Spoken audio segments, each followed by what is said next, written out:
ජානමය විදිහට සහජ දක්ෂතාවයක් නෙමෙයි මේක.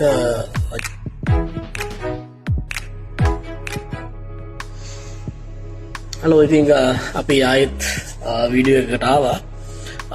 කලින් සහජ දක්ෂතා ගැන කියලා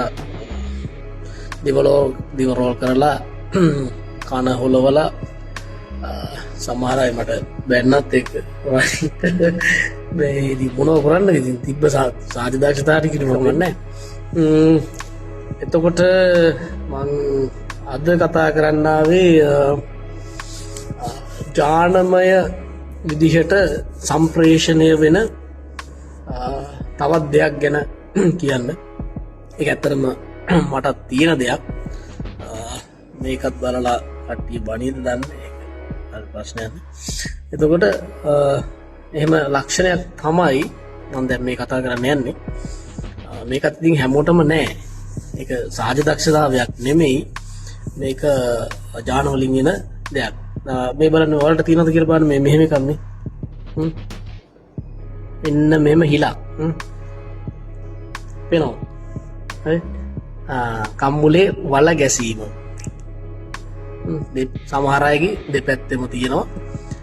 සමහර අයගේ මගේ තියෙන්නේ දකුණු පැත්තේ, සමහර අයගේ වම් පැත්තේ, සමහර අයගේ දෙපැත්තෙම එහෙම තියෙනවා. මම හිතන්නේ එතන මාංශ පේශි වල අඩුවක්ද දන්නෙත් නැහැ. කොහොම හරි මේකත් ජාන වලින් තමයි එන්නේ.